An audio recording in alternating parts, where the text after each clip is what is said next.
friends. Welcome to the EGVRS tour around the retina world in 30 days. In this tour, we will get to meet the stars of retina and vitreoretinal surgery around the world. We will get to know more about their personal life, their success stories, the challenges they meet, their dreams, and more. For 30 days, we will roam the earth, exploring the retina world around us, communicating and learning from each other, not only about the retina and vitreoretinal surgery, but also about the wisdom of life. So our stop today is in Bursa in Turkey. We will meet Professor Dr. Ramzi Efci, and we will talk for a short period about his personal life and his hometown.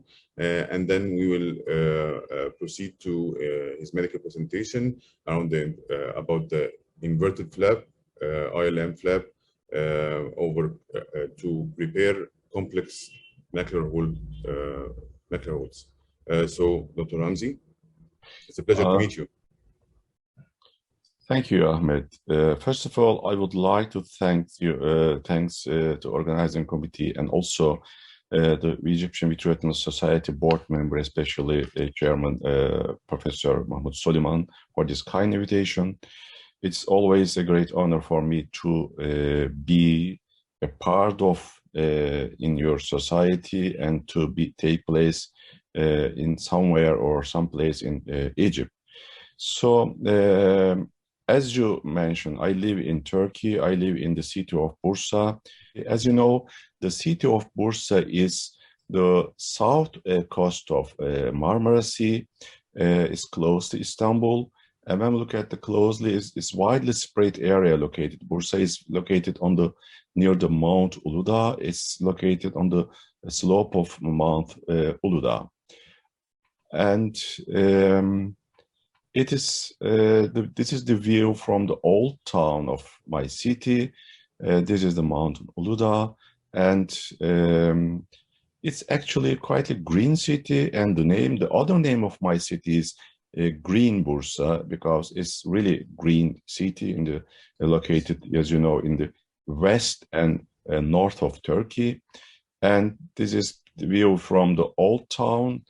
And one of the most important historical places in our city is the Grand Mosque from Ottoman Empire.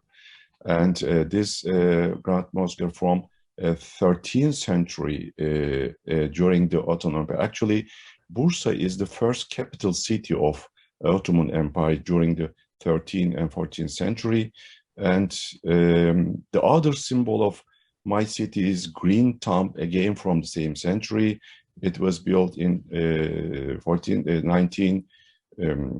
was built in the 14th century and by Sultan Mehmed Çelebi. This is again a symbol of our city. So this is the new phase, the modern phase of our city. This is business area. This is business and new residential area out of the city. It's quite a big city. It's a big industrial city. One of the fourth biggest city in Turkey. And this is our new city hospital, which is opened recently, about 2,000 bed capacity.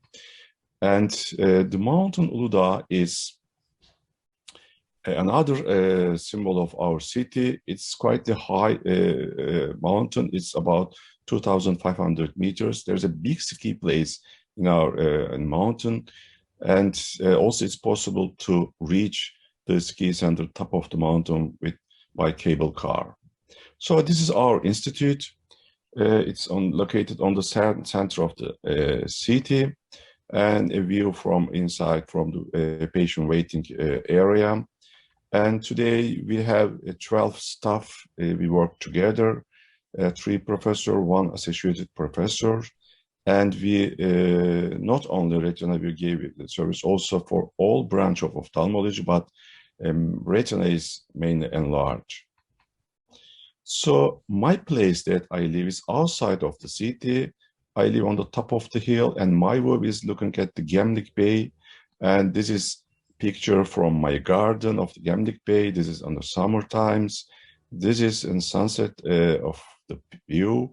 And this picture that I took yesterday, today, now there's a heavy snow in our area.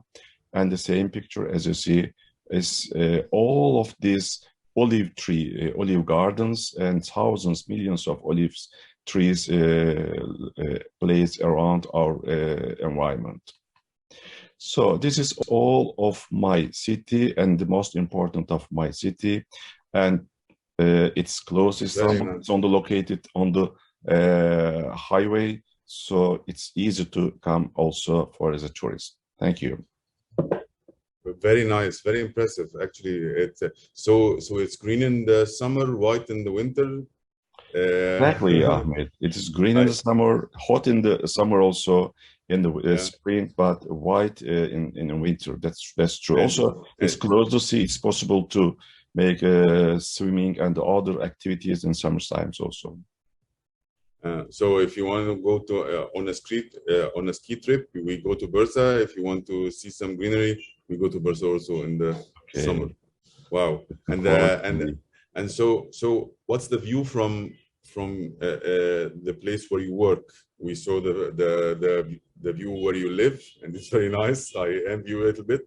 But what is the view from the place where you work? Is it also green and white and stuff like that? Yeah, thank you. Bursa is really well organized as one of the modern city in Turkey. You know, Turkey is a very big country. From west part of Turkey is really different culture, different cousin, and different climates, different populations. But Bursa is really one of the biggest industrial city also. I can say this rich city after Istanbul. It's really an important city for Turkey also. And also the population is high, so you're covering a high number of patients, a high volume of patients, right? Yeah, the population in city center is about 4 million, and together with environment is about 10 million population that we serve. But we have patients from all over Turkey, also for complicated cases, as you know. And did you study medicine in Bursa also, or did you have your training? Yeah, I studied medicine in Bursa, in the University of Uludağ. I graduated in 86, in 1986. And then again, I finished my residency in my city, in my university, stayed there together with medical school 6 years and the residency 4 years, in total of 10 years study in my university, in my city. And so in Turkey, you go to the university, and if you're and if you get a place in the residency, you continue there, and also the fellowships or the post residency part is also in the same place if you have the place, right? You don't have to move that much, right? Actually, there is no official fellowship program in Turkey, Ahmed. After residency period, and all ophthalmologists is allowed to do everything about ophthalmology. There is no subspecialty. There is officially, but let me say, it's not officially, but it's unofficially. We are really specialized. Like I'm just doing retina and other departments also, but it's not official. And therefore, if you want to make a subspecialty, we should go abroad, like I did, and I have been in the Netherlands, in Nijmegen Radboud Hospital in 1992, and for 3 years for vitreoretinal surgery fellowship. Together with Professor Deutschmann, I did my fellowship during these 2 years. So at that time, there were 3 main well-known professors in Europe about vitreoretinal surgery: Professor Deutschmann, Dr. Zvonevich, and Dr. Scott. I think you know on the name of this professor. They retired. There was really well-known professor in that time, and I studied with Professor Dörtman. Also, I studied with Dr. Zvanovic as a short period of time during that period. I saw case from Stone. What are the challenges in the ophthalmology practice in Turkey? For example, the high volume per doctor,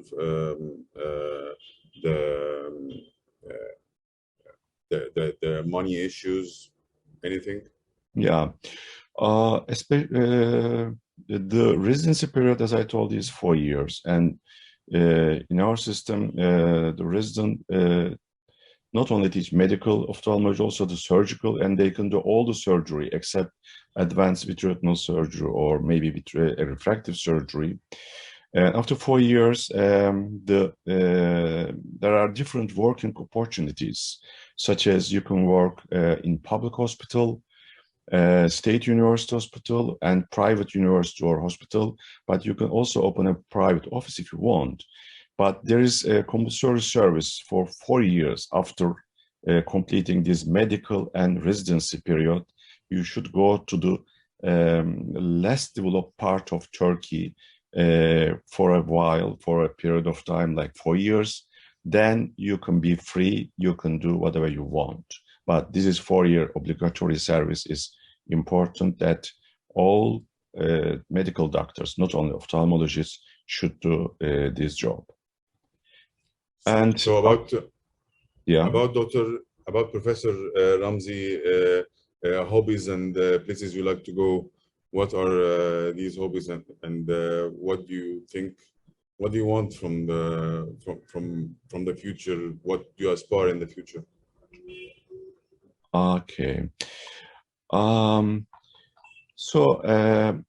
As you notice, medicine and scientific studies core most of my life. Therefore, I cannot say that I take enough time for my hobbies, but I like to play tennis, usually in the weekend if I have time. And also, in summertime, I take care of my flowers and plants for a while in my garden. I like to spend time decorating in the garden because it relaxes me, only in the summer times. What about my dreams in the future? Dreams, actually, it's not a dream, but my main future goals or project will be to share my experience and knowledge with my young colleagues to contribute to their education, especially all the details of vitreoretinal surgery in my hand. And therefore, I started writing a book about vitreoretinal surgical technique, including most of my surgical videos. And I plan to complete it at the end of next year and publish it and print it. Then I think it will possible to read for everybody, and it will be in English. We plan to publish this with Springer, I think, but this is on the plan, and that I think in a few years we will complete this one. So we're reserving a copy. Sure. Okay. So we'll take a break, and then we'll be back on the medical part. Okay. Thank you.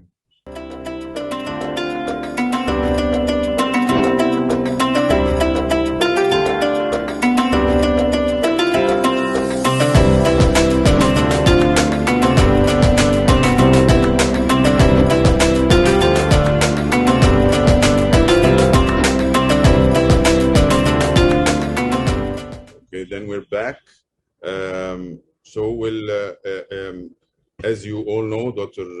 Ramzi is one of the stars of vitreoretinal surgery, especially in the area of macular holes and inverted flaps. When the first time I heard of the temporal flap, it was from him, and I've always thought about it. He will talk today about the inverted flap techniques for complex macular hole surgeries. So, thank you, Ahmed. So, as you notice, I will speak about the treatment of complex macular hole, especially with inverted flap technique. So, as you notice, really we have great experience in the complex cases. These are my financial disclosure, but none of them are related with the content of the presentation. So as you know, 360 IM peeling is currently considered as a standard procedure in macular hole surgery. And we had a more than 90% success rate with the surgery in standard macular hole, in small macular hole. However, results were not encouraging in challenging cases, such as large macular hole, chronic macular hole, or recurrent cases, which ILM is already peeled, myopic or traumatic or pediatric case, and the results, anatomic results, success rate is less than 50%, and functional success even worse in this group of patients with this standard ILM peeling technique.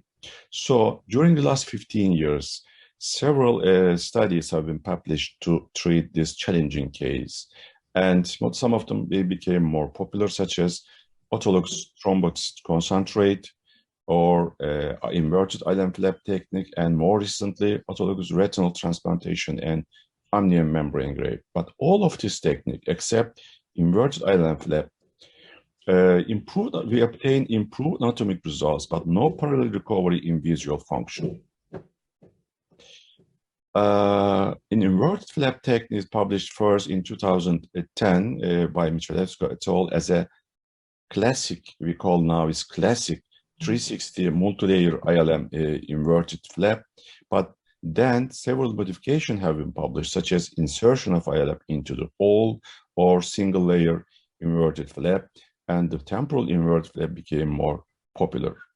So this is more than 800 micron large macular hole, and we operate this case with inverted flap technique. This is the after surgery. As you see, we almost obtain normal macular configuration. Comparing the other normal eye of the patient, it's hardly possible to differentiate which eye had a previous macular hole surgery, and the visual acuity improved to 20-38 months after surgery. The surgical technique is not really complex, and as you see here, after removing posterior highlight, I use small piece of PFCL bubble to protect macular area RP from the dye, then use brilliant blue, and they make temporal crescent on the ILM, then remove ILM from the temporal as a flap and folded the flap over macular hole area. Then I use a large PFCA bubble to be able to fold the ILM flap as a single layer, and then preferred fluid area exchange. First all the fluid, then ILM flap, and this is the end of surgery. So we can apply this surgery in the failed case operated with inverted flap techniques, because it gives all patients a chance of reoperation. We can do the same procedure on the reoperation. For example, this patient is about almost 1,000 micron large macular hole. This is after the first surgery. It is not closed because this patient was operated during last life surgery, but the face-down position was not kept after surgery, and therefore it's not closed. And when we look at the second surgery, stain the dye, as you see, we see the ILM flap its original position. And again, it takes only 10 minutes, and stain and remove ILM from the original position and to enfold over macular hole again, and strict face-down position after surgery. This is before, and 4 weeks after surgery. You can see the hole is not completely closed, but you can see the ILM flap here. And when we wait 4 more weeks more, and the hole is closed, and you can see the visual recovery on the microperimetry also. So before the first and second surgery, you can see the picture of intraoperative picture of macula. So on the second operation, you can see some contraction of ILM flap because the crescent, temporal crescent was enlarged. And also we can apply this technique. Another failed case operated with 360 ILM peeling technique. For example, this patient come to our office after a failed surgery, but we did not have any information about the previous surgery. And we apply EMPHASE OCT of OCT angiography, EMPHASE OCT mode, and we evaluate the vitreoretinal interface. And we observe that some retinal proliferation, wrinkling of the ILM, and also the ILM peeled area with seeing the retinal dimples around the optic macular hole.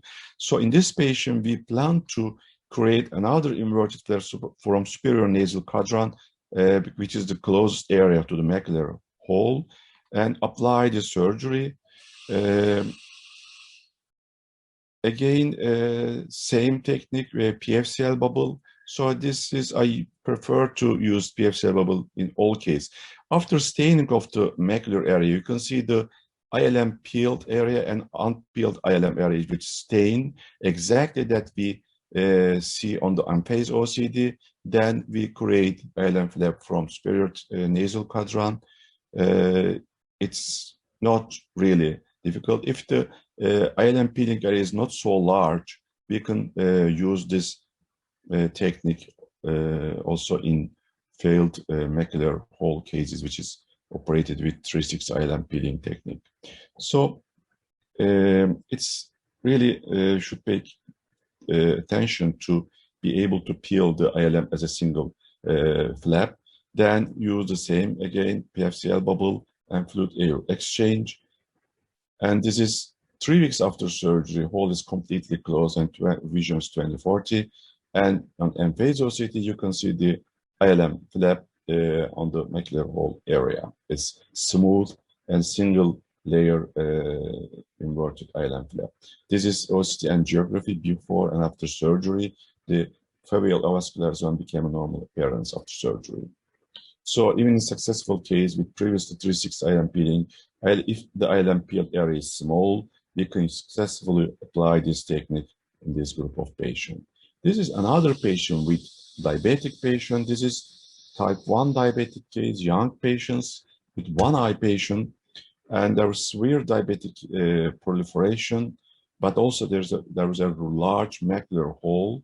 And in this patient, we apply the same technique. First, we remove membranes around the macular hole. There was strong adhesion there that we had to cut the membrane. So then apply again the large bubble of PFCL. This is the new technique that I will describe later on. Again, as you see, we stain only as a crescent, temporal crescent part of the ILM, not the inside of the ILM, folded ILM. Then again, the same bubble and stabilize the ILM flap, and then finish the other work of other side of the eye. And usually in this complicated case, I prefer to do my job first on the macular area and finish my job and then go to periphery. And then we did laser in this patient and operated this patient about 4 years ago. Still the patient has 20/50 vision with one eye. So this is, we apply gas, and this is 4 weeks after surgery. You can see the gas above, and this is before and after surgery. All is completely closed and vision about 20/50 in this patient. So this is another complicated case in the recurrent retinal detachment case with severe PVR. You can see a large macular hole or macular tear, and there was also severe proliferation on this patient. As you see, there's proliferation on the optic nerve also. After removal of membrane around the optic nerve, we apply fluid air exchange and we attach the retina and we aspirate the fluid from the macular hole. This is not usual way of my way to remove subretinal fluid, but the macular hole was very large, and therefore I used the macular hole to reattach the retina, then PFCL bubble again, and stain the macular area. First, remove the retinal membrane. I use dual blue to stain both membrane and ILM, and create a temporal inverted flap and cover the macular hole area. This hole was almost 1,500 micron, and the patient has also severe PVR on the anterior part of the eye, especially the compressed vitreous, because the vitreous was not completely removed on the first surgery. And we gave time and pay attention to remove all vitreous and membranes, the laser, and we applied silicone oil tamponade on this patient because there was severe PVR. And this is first week after surgery. The macular hole is closed as a flat open. This is 3 months after surgery, but before silicone oil removal. And this is 4 months after silicone oil removal. As you see, retina is completely closed. There is glial proliferation on the macular area, but the visual acuity is not well improved. And this is the last picture of silicone oil removal of the same patient. So Chen et al. Reported the meta-analysis of 4 randomized controlled trials for large macular holes comparing the two techniques, classic inverted classic ILM peeling technique and inverted flap technique for large macular holes, and they found that significant better anatomic closure rate and better type 1 closure rate, and also better visual acuity in inverted flap technique in large macular hole. We also compared these two techniques in our cases and published these results, and complete restoration of ellipsoid zone was 60% of patients in temporal inverted flap technique, but significantly better comparing to 3/6 IM peeling, and also complete restoration of external limited membrane rate was same. So this is the results of conventional IM peeling. You can see some defect on the ellipsoid zone external limited membrane. This is another example from temporal inverted flap technique. We observe more normal macular configuration and better microperimetry results. So we also evaluate the macular closure pattern in these patients, and usually, you know, these count this U-shape and V-shape closure patterns, a type 1 closure and flat open type 2 closure. In our series, in all patients in inverted flap technique had type 1 closure pattern, but in invert 3/6 IM peeling technique, is almost 1/3 of patients had flat open closure on large macular hole. And also evaluate the configuration of ILM flap after surgery with unphased OCT as a smooth or wrinkly because of the proliferation, or folded flap as you see here. But in our technique, we obtain folded flap only in one patient, except one patient. All eyes had perfect macular configuration as a single layer inverted flap picture. So also we evaluate the dimples on the ILM peeling area, as you see here, and on emphased OCT, these dimples correspond to the area of dark spot on the ILM peeling area, as you see here, and only the ILM peeling area. And standard technique, we can see these retinal dimples with the association of retinal nerve fire in all area of ILM peel. So, and publish also these two techniques results, and we observe these dimples in all eyes 1 to 3 months after surgery, but there is no negative effect on functional results of these retinal dimples. So what about the tips and tricks about in the surgical technique? The main precaution in order to obtain a smooth unfolded flap during after surgery is we should use a drop of perfluorocarbon liquid to invert the flap and to keep the inverted flap as a single layer, and to stabilize the inverted flap during the fluid air exchange. Also should perform fluid air exchange slowly and carefully, and we should make sure to remove all the fluid before removing PFCL, and also we should ensure immediate and strict face down position just after surgery, because after surgery is very important. Just after surgery, I keep the patient, turn the patient head to really nasal, to really the temple part become up just after surgery to keep the reinversion of the flap, and that's important, I think, to keep the flap close to macular hole area. So also in our cases with the inverted flap technique, we observe some complication. For example, in this patient, this is a month after surgery, perfect macular configuration, a good closure pattern. But 6 months after surgery, we observe some cystic change on the macular hole area.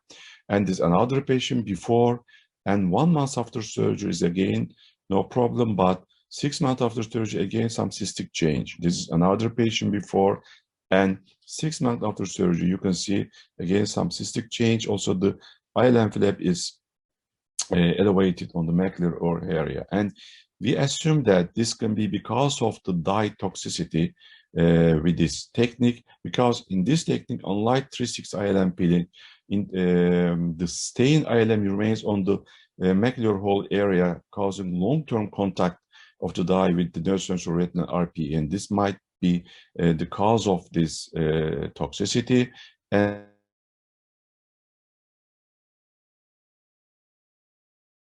PFCL before staining, and stain only the temporal crescent part of the ILM, not all around the ILMs.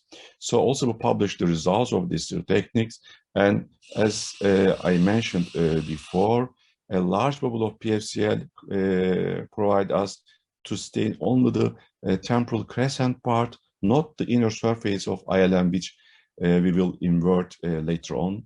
Then use the same tech procedures and cover the ILM or the macular hole area. So what about the other technique? Ototogic retinal transplantation is published recently, and this is the first case, and they present very good anatomic and also good functional results. And then a multicentric study design, and about 41 eyes. And in this multicentric study with ototogic retinal transplantation, the anatomic success rate was quite high, but functional result was not as good as anatomic results.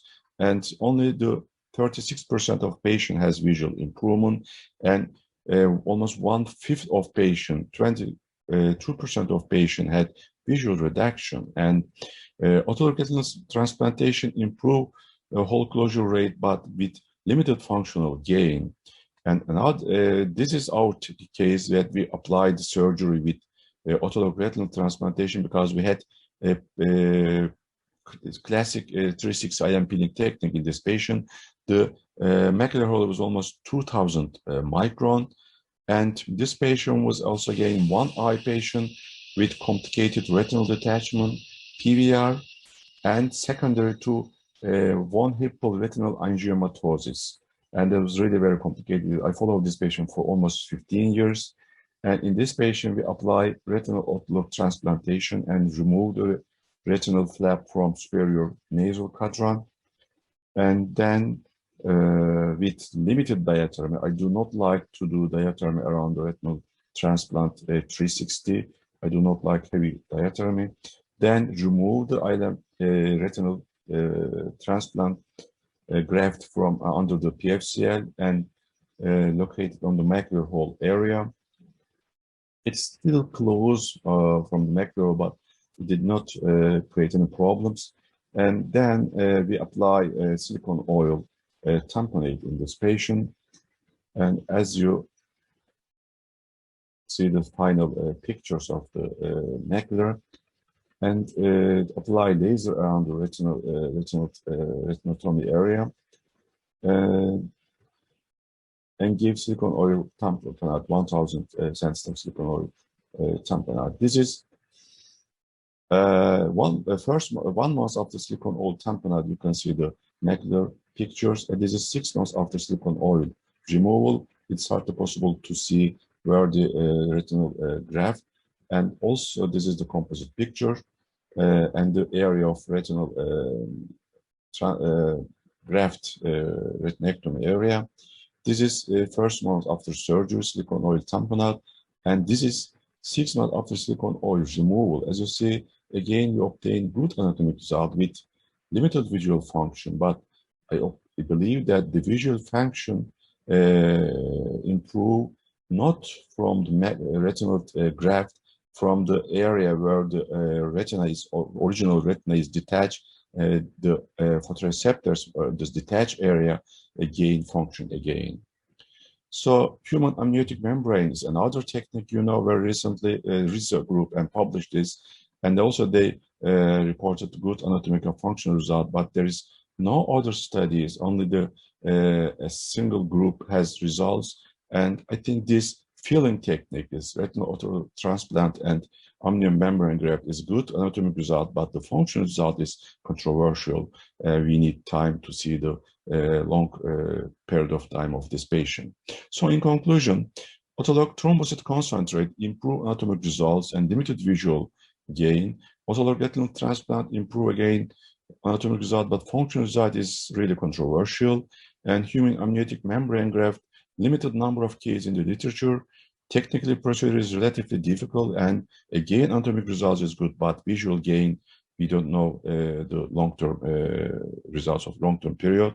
But single-layer inverted flap technique improve both anatomic, morphologic, and functional results, and therefore we should apply single-layer inverted flap technique as a first choice in large macular holes, myopic holes, recurrent macular holes, in all complicated cases.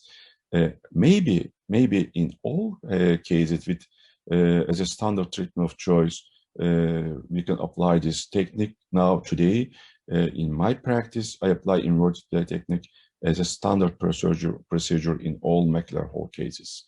So other technique can be applied for a failed case where ILM is peeled, and but except this patient cases, we can use single layer inverted flap technique with a great success, at least in my hand. Thank you for your attention. So thank you for the informative presentation, Dr. Ramzi. It was great. I always enjoy it. Some questions. I have so many actually. I hope time permits. The first one.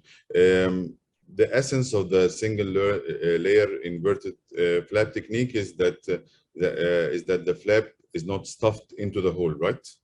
Yeah, not into the hole, because when we insert ILM into the hole, it prevents perfect proliferation and arrangement of retinal layers on the macular hole area, and it may cause a glial proliferation around the edge of the ILM flap. Therefore, we pay attention to cover the macular hole as a single layer, but just over the macular hole, not inside. So I agree with that, but can't you do multiple flaps over the hole, not stuffing it in? I mean, not pushing it inside the hole.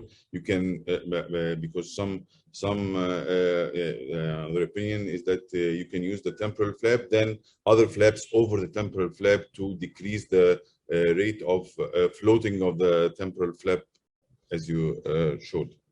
Yeah.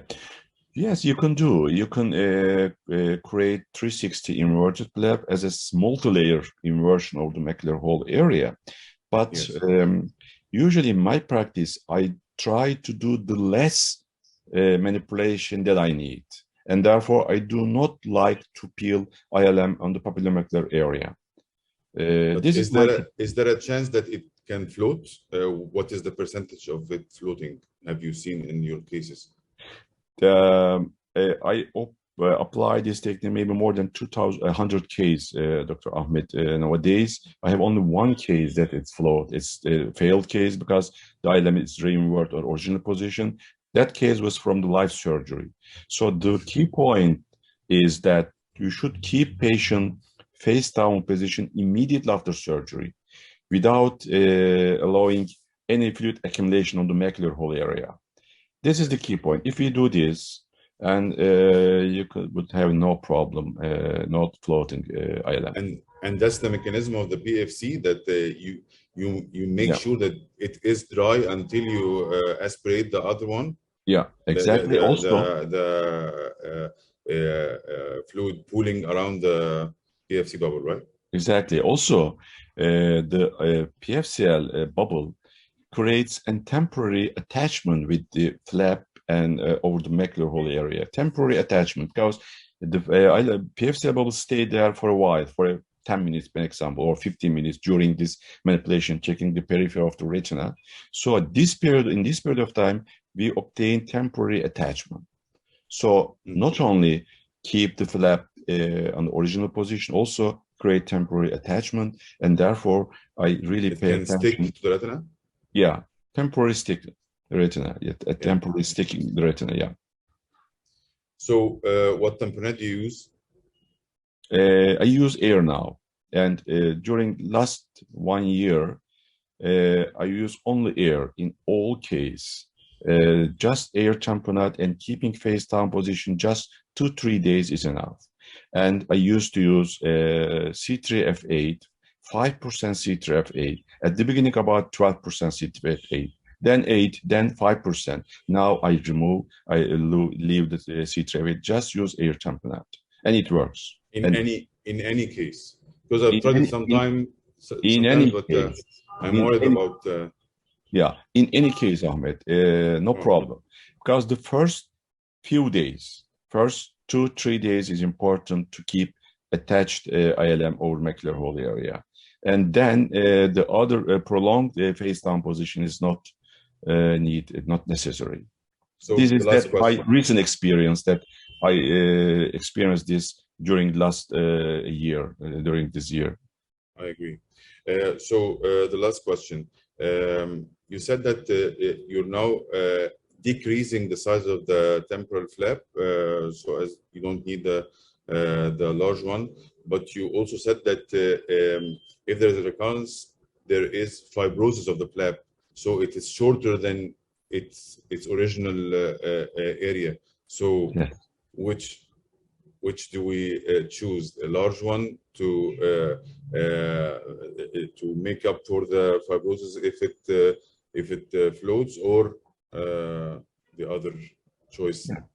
For the There is some little contraction of ILM. So we also have another study that we observe foveal displacement after surgery through the nasal part in our case. Also, we published this study, the result of this study. So we apply temporal inverted flap technique and peel the temporal and keep the nasal intact.